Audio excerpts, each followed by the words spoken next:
thanks for joining me again. This video will be discussing study permit applications. Now, a lot of questions as to when should I apply for the study permit, should I apply for the visitor visa, etc. Let's talk about it. You should apply for a visitor visa if your duration of stay in Canada is less than 6 months. But before you decide that, you should look at the CIC website and see which processing times are faster. Certain countries for a visit visa, processing times are a year. And when you look at the study permit, it's about 3 to 4 months. So in that case, you should apply for the study permit. What I'm talking about is that for a study permit, you can apply at any time so long as you have an acceptance letter from a designated learning institute. So if you have an acceptance letter, even if you're coming for 2 months, you do have the right to submit a study permit application. But double check the processing time as to which one is faster and then decide if it's visit or study permit. If the duration of your study in Canada is longer than 6 months, then you must apply for a study permit application. Okay, how do we ensure that your study permit is going to be successful? Think of a study permit as a visit visa, except instead of an invitation letter from an inviter in Canada, you are getting an invitation letter from a school, the acceptance letter. What you have to demonstrate to the officer is why Canada? Why can't you do this study back home or another country? Why must you travel miles and miles to come to Canada to obtain this degree or, diploma, whatever it is that you're seeking? That's called a study plan. The study plan has to focus as to why is this very important to you? And the why is connected back to your home country, or it should be. You have to explain to the officer, an example, I need this study permit because I want to finish this diploma or this degree. Once I finish this, I intend to do this back home. I have, more prospective employers that are going to hire me. I'm a businessman and I can grow my business. I will have the expertise in this area. You have to bring it back to your home country.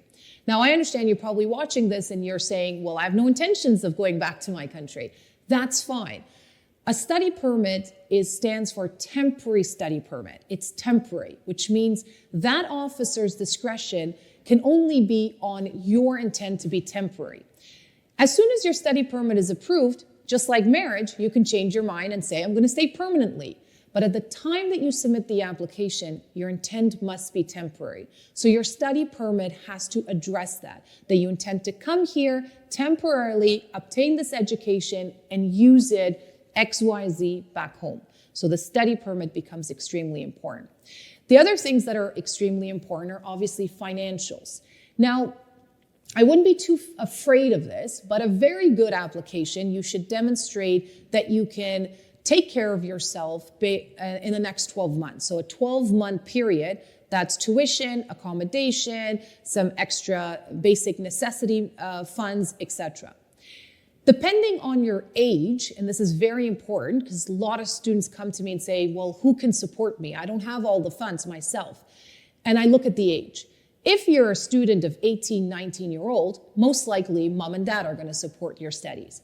But if you're a 35-year-old and a 40-year-old, it's kind of hard to say mom and dad are going to financially support me. Not that you cannot add those documents as well, but it does make it a little weaker. So depending on your age and where you are in life, mom and dad can support your application. Now, can an uncle support it, or your brother, or someone else? And the answer is yes. But the further you are away from that bloodline, the harder it is to convince the officer that I have the means to support myself financially. Why? Because they can change their mind. You can get into an argument with your uncle, and your uncle's going to say, I'm no longer going to support your studies. Most likely, mom and dad are not going to do that. So make sure that whoever supports your studies, you have an affidavit from them, you have their bank account information, their employment documentation, anything to prove that they have the means to support you and they've written it, signed it, notarized it, that they will continue to support your stay in Canada. So the financials become very important. So let's go back to the 40-year-old example or the 35-year-old. You can include mom and dad, but I would also include your own financials. At this age, you should have either been employed, you may have property, you may have your own investment. however little that may seem, add those documentation. Or another example would be transfer money from mom and dad into your account. Keep that money in your account for 6 months and then demonstrate to the officer the 3 months bank statement. So there's many ways of playing around with it. Ultimately, if you don't have the funds should be transferred as yours. And you should have a letter to say, mom and dad transferred this funds. This fund now belongs to me. It's been in my bank account for several months. Ultimately, they don't want the funds back. That if you are over the age, and I would say anyone over 24, you should have your own funds or some sort of funds from family members in your own bank account, versus someone who's younger, adding mom and dad bank account not attached to yours should suffice.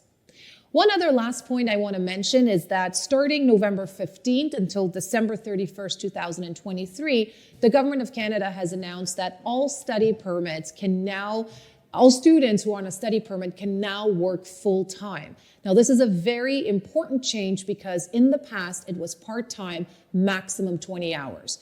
This is crucial should you want to apply for express entry or permanent residency. It's the full-time hours, and full-time hours are 30 hours plus. So starting November 15th until end of 2023, you are eligible to work full-time. If you have any questions about study permit or working in Canada while you're on a study permit, please do give me a call. Until next time.